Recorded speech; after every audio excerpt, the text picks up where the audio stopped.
On vous dit souvent que la routine est rassurante pour une personne vivant avec la maladie d'Alzheimer. Mais parfois, elle devient source de stress, de refus ou d'agitation. Et donc la question est, et si la routine n'était pas toujours la solution et qu'il fallait la réinventer intelligemment? Bonjour et bienvenue sur alzheimer-et-alors.com. Je suis Albert Audrey, neurocoach Alzheimer. Cette vidéo est pour les aidants familiaux et les professionnels qui font face à la maladie d'Alzheimer au quotidien. Vous allez découvrir comment adapter la routine pour qu'elle soit vraiment sécurisante, pour qu'elle respecte le cerveau Alzheimer et qu'elle préserve le lien.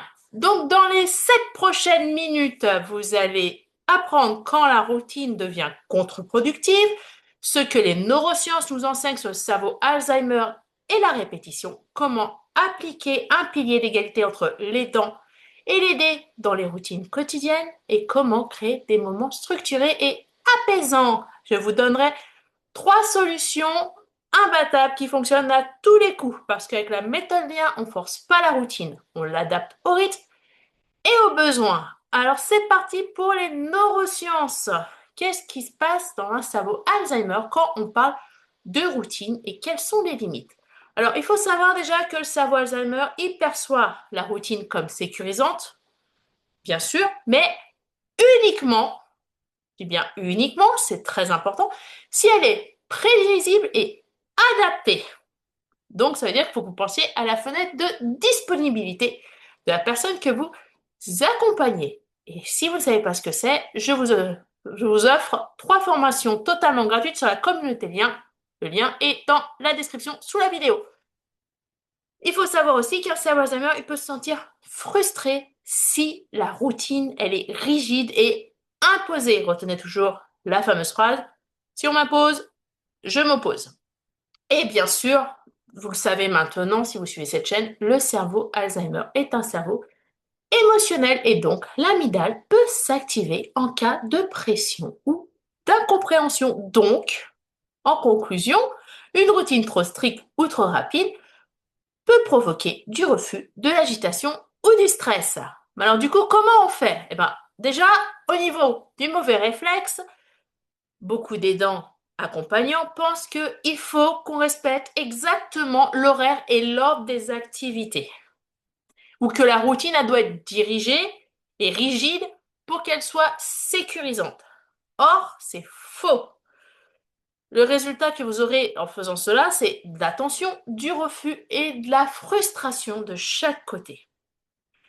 Avec la méthode lien, la routine elle devient flexible, humaine, elle respecte le rythme et l'autonomie de la personne. D'ailleurs, je vous rappelle que trop stimulé entraîne du déclin cognitif. Donc je suppose que c'est pas ça que vous voulez. Alors c'est quoi la solution? Voilà la solution en 3 étapes. Étape numéro 1, vous observez et vous adaptez. Avant de suivre une routine à la lettre, il faut observer déjà la fenêtre de disponibilité. Ne demandez pas quelque chose si la personne n'est pas n'a pas un cerveau disponible pour être avec vous. 2, s'il y a de la fatigue, des problèmes d'humeur, et bien sûr, la volonté du moment. Vous proposez, elle veut pas, vous avez proposé, cool. Et bien sûr, s'il y a des difficultés ou des tensions lors de l'activité. Ce qui se passe en fait, c'est si vous adaptez, ça les neurosciences me l'expliquent très bien, le cortex préfrontal, il reste plus actif que l'amygdale, donc qui est le cerveau émotionnel par lequel fonctionne la maladie d'Alzheimer. Et donc, vous allez réduire le stress émotionnel. Donc, étape 2, après observer et adapter, offrez des micro-choix dans la routine. Par exemple, on prend le petit déjeuner maintenant, on commence par la douche. Dites-vous que dès que vous allez donner du choix, vous donnez un sentiment de contrôle. Si vous donnez un sentiment de contrôle, vous avez du respect. Si vous avez du respect, vous avez de la confiance. Si vous avez de la confiance, vous avez de la sécurité. Si vous avez de la sécurité, vous n'avez pas de stress.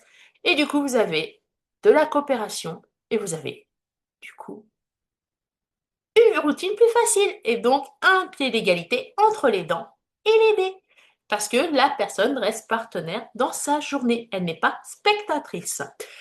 Et solution 3, sécuriser et verbaliser. Je vous le répéterai jamais assez, vous devez valider toutes les émotions de la personne que vous accompagnez. Peu importe si elles ne font pas, si elles ne sont pas, comment vous dire, si elles ne sont pas en corrélation avec ce que vous demandez à ce moment-là, si vous demandez quelque chose très gentiment selon vous, mais que la personne elle est en train de vous hurler dessus, c'est pas grave. Validez. Je sais que ça vous paraît difficile, mais plus vous allez valider, plus vous allez instaurer la sécurité. Donc, et ça peut passer par des phrases toutes simples. On va le faire doucement.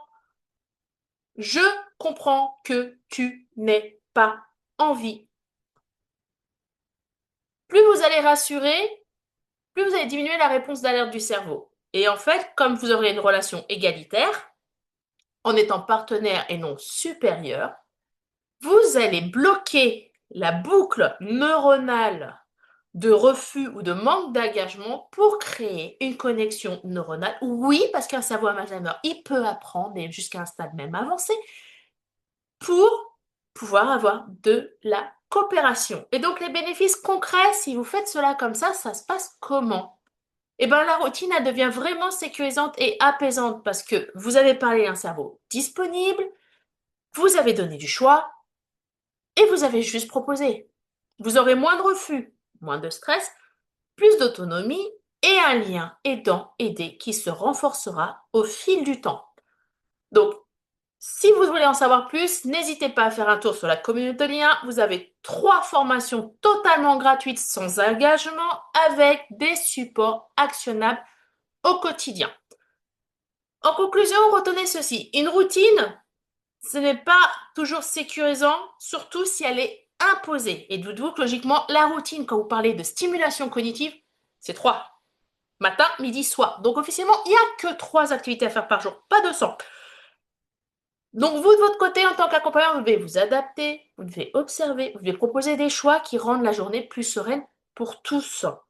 Et donc la méthode lien, vous allez apprendre, du coup, si vous suivez nos formations et mes coachings, à créer des routines flexibles, humaines, en respectant l'égalité, aidant, aider. Créer du lien, même quand la mémoire flanche, c'est ça la méthode lien. À mardi prochain!